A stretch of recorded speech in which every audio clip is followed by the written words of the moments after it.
Got something in here, I think.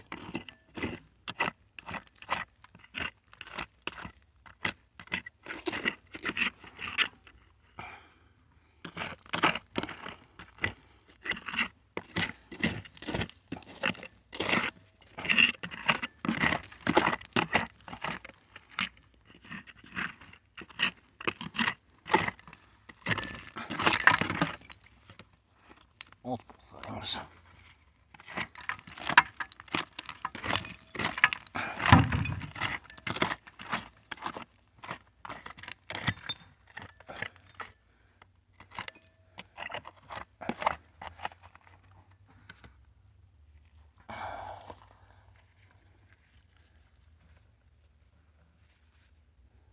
Still embossed polish.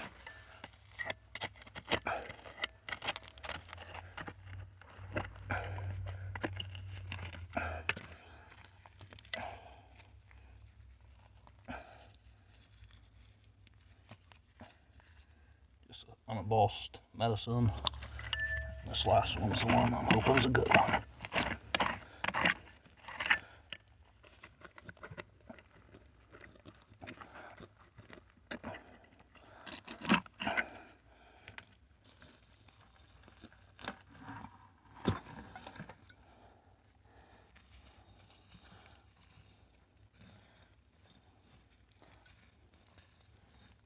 But it isn't.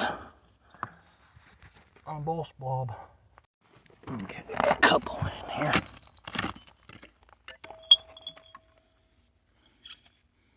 Purdue Frederick Company, but broke.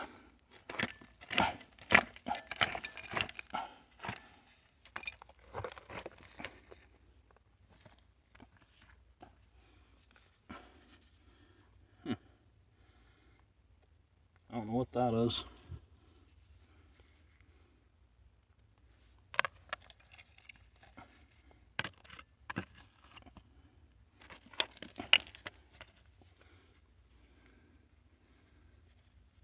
That's cracked, whatever it is. How about this one? Unembossed.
Okay, just flip this teal Sock Prudent Pharmacist out Dayton out. That's a good one.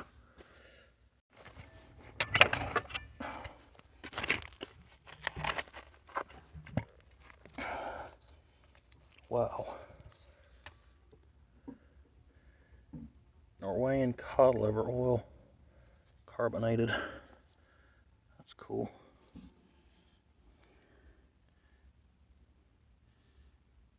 Horse from New York. Huh.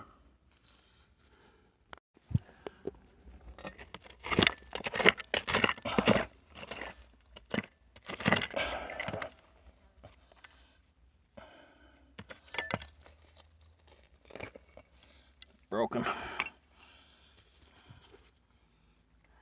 But this isn't.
Hello everyone, so I thought I saw a bottle up high. I have to walk through all these poison ivy plants to get to it, but I don't think I'm very allergic. I'm just a little bit allergic, so I'm just going to do it.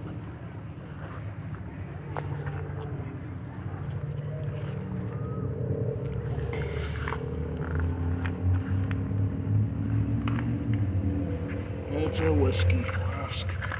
Looks like it's actually whole too, believe it or not.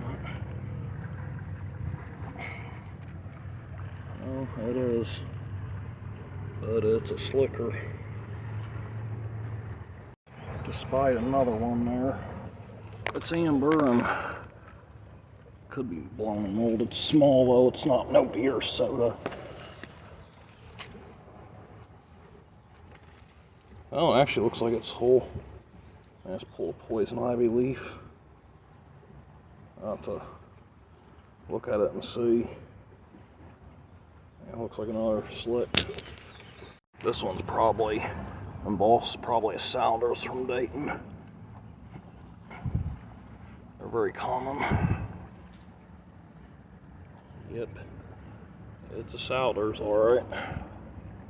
Then there's something there, but I don't know. It kind of looks like, well, it's hard to tell. It's a whiskey, but I don't know if it's worth going to the trouble of pulling out or not. Well, I washed the amber one off. Now it's one of these Oakland Wine Company bottles. The flask ended up having a crack in it, so I went ahead and left that behind for someone else to find. Well, I found a modern coin earlier, so I didn't film it because I could tell by looking at it, it was modern. Modern Lincoln head penny. It was still pretty shiny.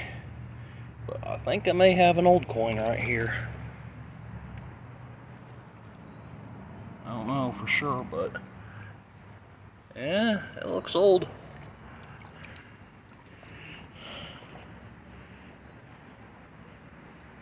Indian head something.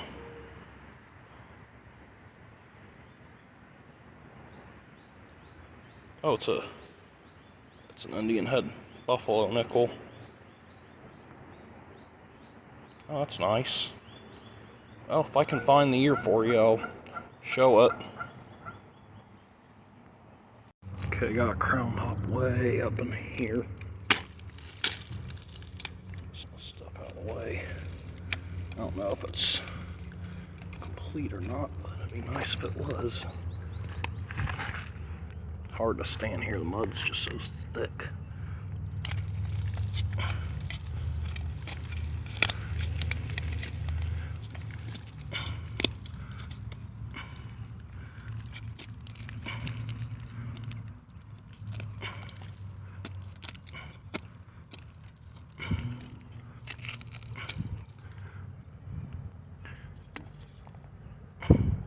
Has a shorter neck, so it means it's probably 20s.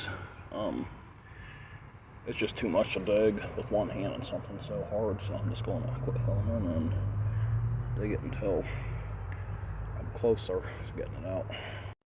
Okay, before I pull that one out, I'm going to pull this out because it's probably going to be a slick. Nothing exciting. So yeah, it's a slick pickle jar, or olive jar I should say. And I don't know what the thing below it is, so I'm just going to see here.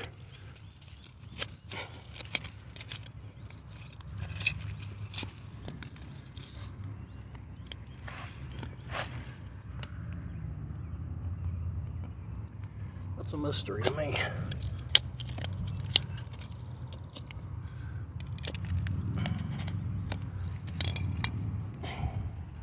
But if it's underneath something blown, then maybe it's something blown too. I don't know. I'll get this beer off it or whatever. It's broken.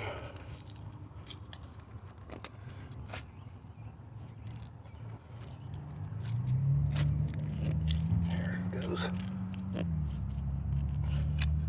That thing must be about whole.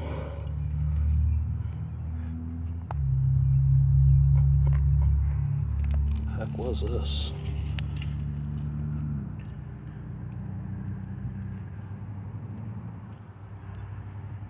Yeah, it's definitely blowing mold. I am slipping, so I'm gonna have to end the video. Okay, I'm gonna go ahead and pull this one out first.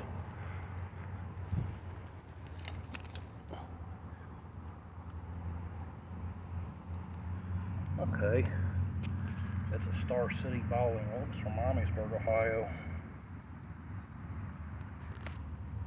Now let's see what this one is.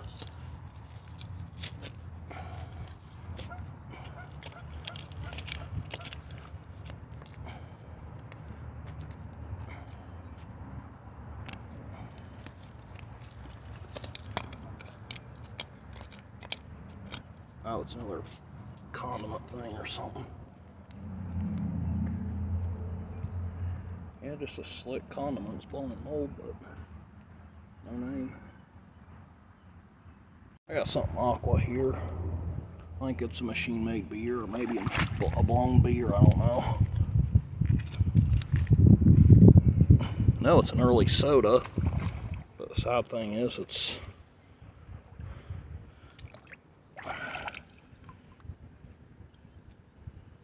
What is this thing? I've never seen this.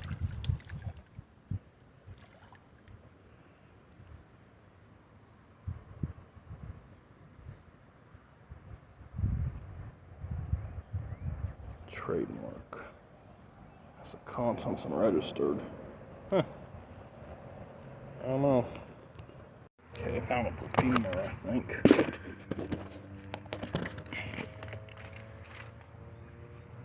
Too bad it has a hole in it. It's a Larkin. Yep.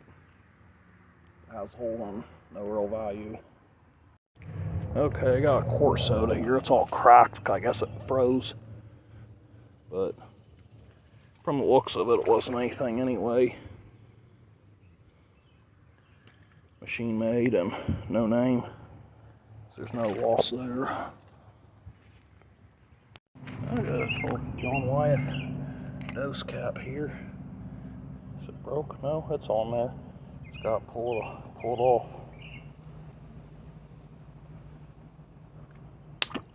So yeah, well, bottle's broke, but the cap is whole. I will take it. Alright, got bottle looks older here. Probably slick, but you never know. Could be embossed on the front panel.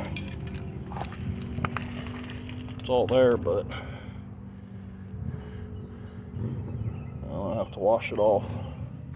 Let's see. I mean, I may still take it anyway because I mean, if it's old, it'd still be worth taking. It turn purple. Yep.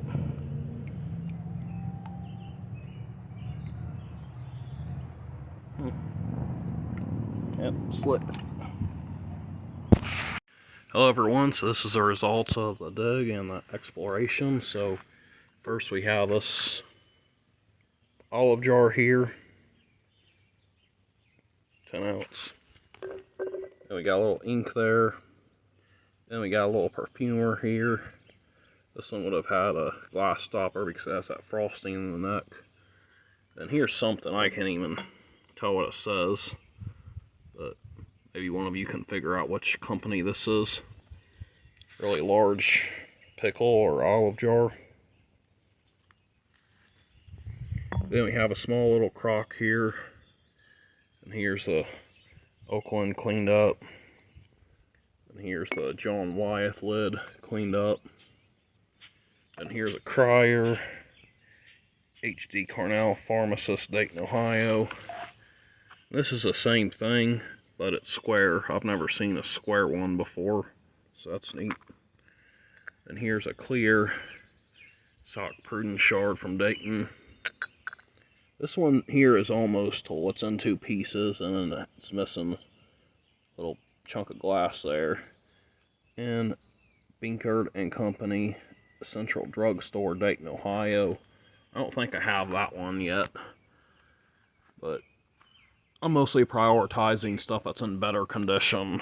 That way, if I do decide to sell, it'll be an easy sell instead of having to find someone who'll buy something broken. So probably just offer it to this one guy I know who likes rare Dayton stuff. Next we have a Star Bottling Company out of Miamisburg, Ohio. And this is pretty neat. So normally you find these in blue. This is an aqua ground lip jar. It says Reed and Carnick, New York. It has a patent date of 1893. It's an aqua ground lip jar. Then here's another cool variant I've never seen of an otherwise common bottle. Dr. J.W. Bull's cough syrup, A.C. Meyer and Company, Baltimore, Maryland. So normally these are just aqua and they don't have no embossing on the front panel. And when they do, it's usually just cough syrup in one line. So this has two lines, so that makes it a pretty unique variant. It kind of reminds me of a Shiloh's consumption cure in a way, but I'll have to look into that and see if maybe the same manufacturer that made the Shiloh's cure also makes the J.W. Bulls. But either way, that's a pretty tough variant. I've never seen another one. Next is another interesting variant.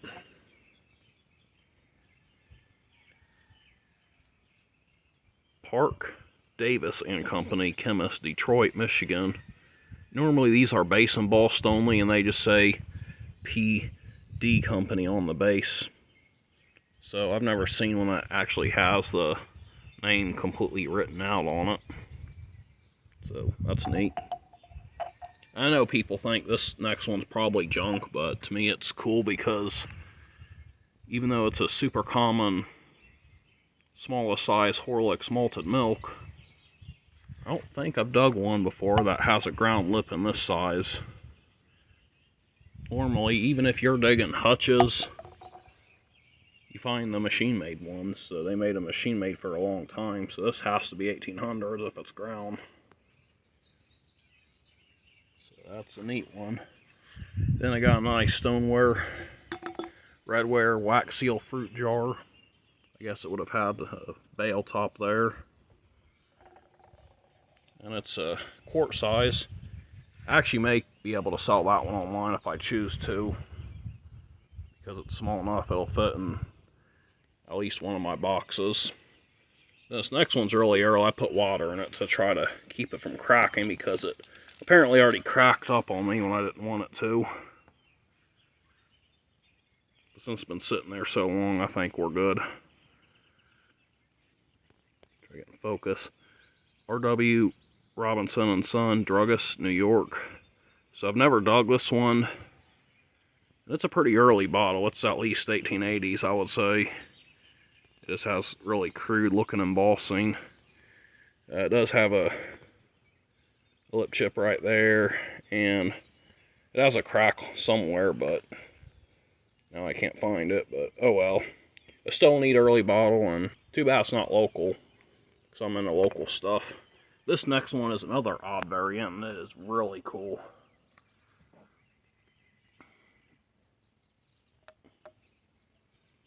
Almost every serious digger's dug a melon's food, but probably not in this size. This thing is tiny. Melon's Infant's Food, Dolliver and Goodale and Company, Boston.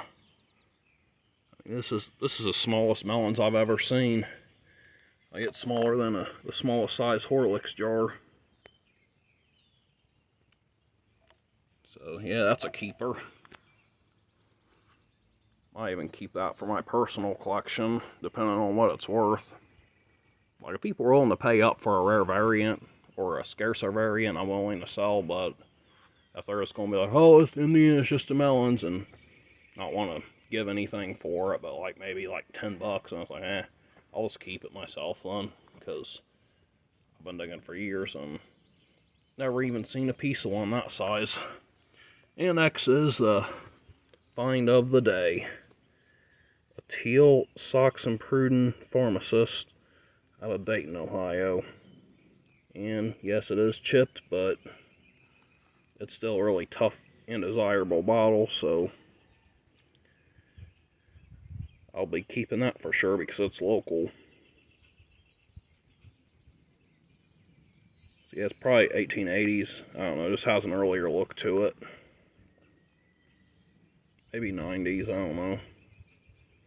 Yeah, too bad it's chipped. It almost looks like I chipped it too, but I didn't.